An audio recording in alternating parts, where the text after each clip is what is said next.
Hey guys, Mike here. So, oh boy, what a day in the market was crazy. And as I'm recording this, Google, Microsoft, Snap, you name it, going through the roof, right? To the moon, right? So you can imagine what the market is going to open up tomorrow. Again, we do have data coming out pre-market, but at least those stocks should be absolutely mooning and stuff. So amazing how that works. Like the market just knew something. I can't believe it, because if you saw the market today, might have noticed this morning it went pretty red, but shockingly, just this amazing recovery. Why did the market do that? I don't understand.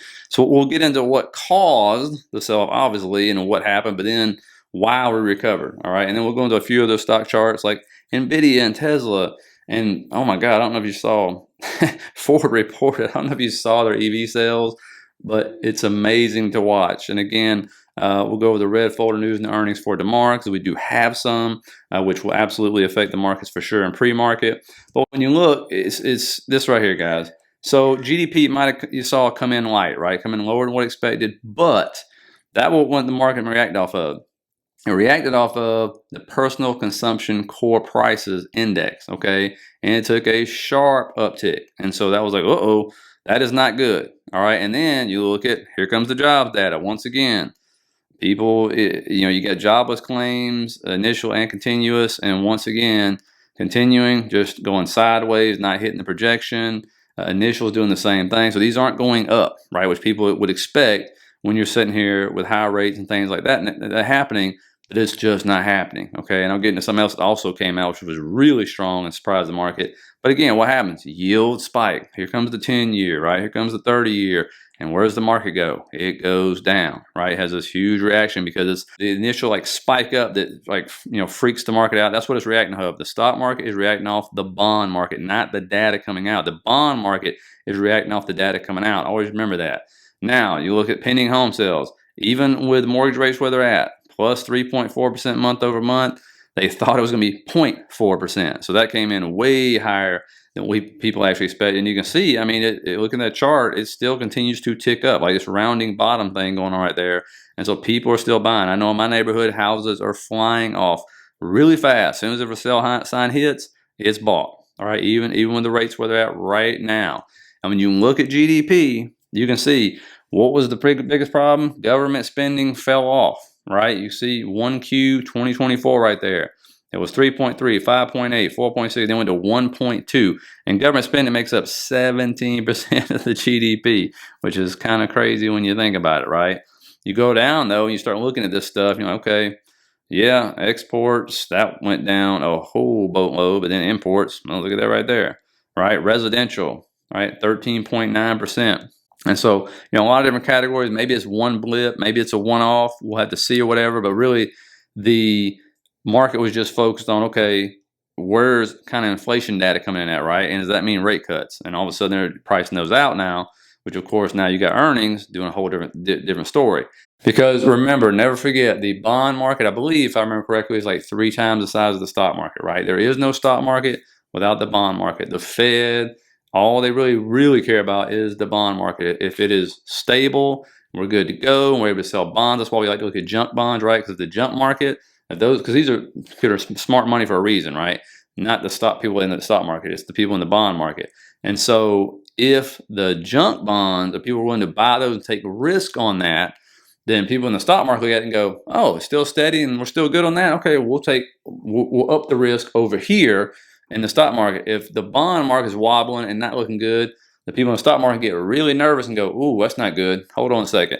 Because remember, how do Google, Apple, all the small companies fund it? The government's selling bonds, okay? And right now, Janet Yellen's doing this job where she's issuing a lot of treasuries and not bonds, because everything I read about it, because I'm no bond expert, says that, if you start issuing bonds, they're way more volatile than treasuries. And so she's issuing a boatload, like a historical bit of treasuries versus actual bonds, right? For a reason, because they're selling have to sell record amounts of debt because of this deficit. They keep getting more and more and more, right? We got to pay for all the wars in the world, not just the ones we're in, and everything else. And so, it's a magical act. I'll actually probably bring you guys a thread I had read about this, which is pretty neat, and especially for those who like bonds and stuff. Now, what's the market doing? We talked about it yesterday. Will we get a lower high? All right, that was key. But all it's doing, guys, is just shifting us around. All it's doing is driving down and finding demand areas, driving up to find supply areas, all this good stuff, okay? You saw us, there's the low. Now that's a lower high, but what did it do? It came up into a supply area the other day, right? And then came back down into this demand area. Every time you see this area hit over the last however many months it's been, it has popped, right? So now we popped again, okay? And here it is, all right? So that is your lower high. That's what we were waiting to see. Now, could we come back down? Sure, but after these earnings and everything else, and assuming PCE comes in good tomorrow, I seriously doubt it, right? So again, supply to demand. And now where are we heading back up to? That supply area, which we talked about, I guess, for over a week now. And so it sold off together the first time. Now we get to see what happens when assuming we get to this either tomorrow or Monday, the second time. Okay, now this be a straight shot, even though looking at futures right now, boy, I think it might be a straight shot up there. That may be where we start. And if you power through that, right, good to go. And then make it support, great. But the big question is, what's going to happen when we get to this area right here? And so that's what remains to be seen, to say the least. And you can see right here, I mean, look at this recovery. And you always got to ask yourself, did anything change from the data we got this morning?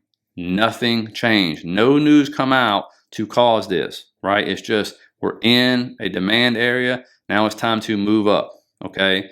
And go ahead and try to get to that supply area, and let's see what happens, all right? And as I told members in the video, people are going to be used as exit liquidity, or this thing's going to new all-time highs. That's basically where you're at, right? I mean, remember, we are going very close to May now and everything, getting through the bigger earnings. So obviously the bigger earnings are the catalyst right now. So that's what we got to find out, okay? And it's kind of a wait and see game. Let me know what you think in the bottom there. Again, though, when you look out here, the big thing is, I mean, again, that zone is about 1.18%. And if the red folder news comes in even halfway decent tomorrow, or at least matches it, don't even have to beat it, then you would think, yeah, we're going to be in this zone. Let's see if we make it through the zone, right? Because right now, all we're doing is going to see and go, wait a minute, is this fixing to be like a channel happening here? We start to channel back up. We do a short-term trend channel right here. If I can draw this out real quick, you can see it. Is that what we're doing right here as we move up? And so tomorrow will be a key tail for this. You can see right here on NQ, same thing. This is kind of what I mean, probably tomorrow you see happening right here. So we'll see if that's where we're going to make it or not. I know a lot of people on NQ are watching like that, around 18,000 level, somewhere in there. But again, we'll see, and that's only 1.25%. Right now, the way the futures are roaring, we'll have to see, but it looks like we're going to get there. Watch IWM, though, because this one, a lot of influence right here for resistance, but if it breaks above all this, you could have an explosive move on IWM because, again, it's coming up this trend line, which had multiple rejections. You end up with some resistance as well, which goes pretty far back, okay, in that whole area. And then I think if I pull up, actually, let me pull up the 10-year yield and I'll show you what I'm talking about. If the 10-year yield ends up dumping tomorrow, right, because that's been the IWM's whole problem, right, as this thing sold off, see what the 10-year is doing, right, the 10-year has been going up, all right, and so that's a major problem for small caps. All right, you can see when the small caps pop, the 10-year yield is even steady sideways or it's dropping, right? So if we get this red folder news comes in softer than expected, you can get a drop in yields and get a big spike up on pretty much everything, really, is what's going to happen, but especially small caps, right? And I think we pull up the moving averages, you even got the 100 moving average sitting there. So that's a lot of influence for resistance. And so if the red folder news comes in bad, well, it makes sense. We'll reject off and probably continue down. But again, if it breaks that would make it an explosive move up. So just watch that, okay? That's kind of really key to the small caps here because they've been absolutely just trounced. But they've been doing better, and they started, remember, moving up faster because they sold off first in the SPY and the QQQ. Now, NVIDIA, same thing happening here, right? Now we got not one, but two times it has come down into this area. You see that's where we made that explosive move up, right? So that tells you this is a demand area right now, okay? And whether or not this is going to be a straight up like W move, we'll have to see. It's like I showed you right there on ES, right? It's a powerful move, but we'll have to see. I believe in after hours right now, we're moving up and everything. And it could be the case, right? It's going to be entering, right, an area where it's had some issues right here. And so we'll have to see if these earnings are going to be enough and that red folder news is going to be enough to help power through some of these levels. That's what you just keep watching these levels right up there around like 840, 855. And then, of course, that's way up there, so we won't worry about that one right now. That puts it around 900, that one. So we'll just kind of wait that out. But again, you know, it is Friday. You got week of options expiration, red folder news, mega cap earnings that just came out, which are going to start driving things up. And again, if you go back and just look at NVIDIA, pretty much any stock, especially the major stocks, indexes, I mean, when you start to see these W patterns forming, I mean, they can be super powerful. It doesn't mean we're going to the moon, doesn't mean anything like that. But again, when you look over, how's the stock market move? M's and W's. You'll see those patterns a whole lot in the stock market, zigging, zagging, right? And so what else is helping NVIDIA? Again, it's the new Tesla, right? It's these call premiums, right? And so this was just rolling in pretty much all day. A lot of call sweeps. You even saw some put sweeps where people were selling puts to collect the premiums. I was telling members, this is what you see, and this is what helps drive NVIDIA. Just keep churning and churning. Even when you're like, why does this thing keep going up? It don't make any sense. There's no news on it, no nothing else. Because the premiums are killer on these options. And so people are treating this one like they used to treat Tesla. Maybe Tesla will get its mojo back when it comes to call options and stuff. Again, we'll have to see on that one. Now, Meta, look at Meta. This thing, overreaction on earnings, shocker there. You can see it comes down. Actually, you can't even see that. Hold on a second. Let me go to extended trading hour. And you'll see it came back down, filled that huge earnings gap left from a long time ago, and hit the trend line, see, and then bounced and had a really good recovery today. And so no surprise there, because why? The market didn't want to buy it at 520. It wanted to buy it at 399, I believe was the bottom, right? And so that makes sense. And you can see, I mean, really, really, really nice recovery up there on Meta. And so let me know if you bought in at 399 or you're just holding or whatever. But anyway, you can see that trend line I'm talking about. It's for weeks now. It's just been bouncing off the bottom, bouncing off the top. And so here we are, right? And so that's what the market does. It doesn't want to buy way up there. So they report some stuff about the expenses being too much, and guidance wasn't quite where we wanted it to be. And so good, we'll just buy it down here at 399. And of course, you can see it had a nice recovery day. And if the market continues the way we think it's going to continue, it'll continue to recover. It's amazing how that works. Now, when you look at Tesla, obviously another green day for Tesla, but this area, I mean, mark that area out right there. I think that's like 158, 159 area. You can see I showed it to you the other day how it keeps hitting in pre-market. It hit again in pre-market. It came down in pre-market, hit it again, and just took off. Never looked back. So that area right there is showing to be really good support, okay, for Tesla. And so we'll see if it gets revisited again. But it's coming up to an area it's going to be very interesting to see here, because the area it's coming up into after 3 really solid days here, and obviously like a 22% move up in a matter of a couple of days, it's going to be interesting to get through, because there's going to be resistance, right? Because it consolidated in this area right here for quite a while, as you can see. And so actually the whole month of March and part of April. And so, you know, watch 175 to me is the key. If you can get above 175, then you can see some more upside. Now, if you look right here, man, you see Ford, it ain't just Tesla having a problem with EVs. Let me zoom in for you. Ford's EV revenue dropped 84%, volume down 20%. And so it ain't just Tesla or anything when it comes to these EVs. I think it's everybody. And so, oof, that was horrible.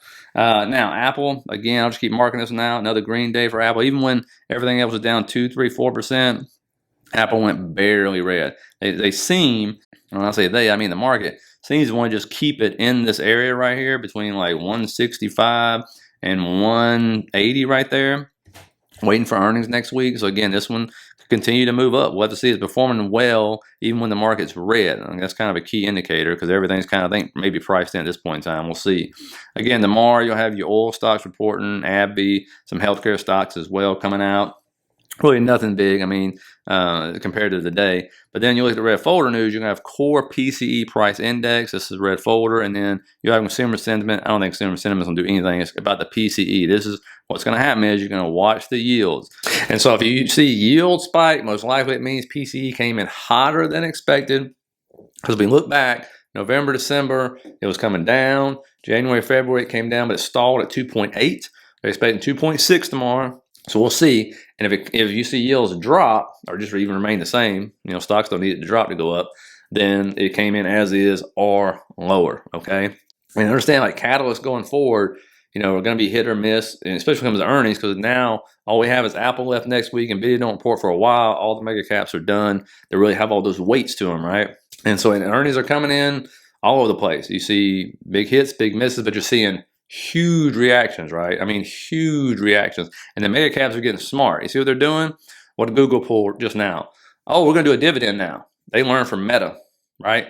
And plus, they bought back a boatload of stock. And so you get that news, don't matter. We're going up, baby. Okay. Wall Street loves to hear that stuff. And so, again, let me know, do you think we're going up and then we're going to do a major sell-off after that? Or do you think we're going back to all-time highs? Let me know in the box. So please hit the like and subscribe button on the way out. And I'll see you guys later.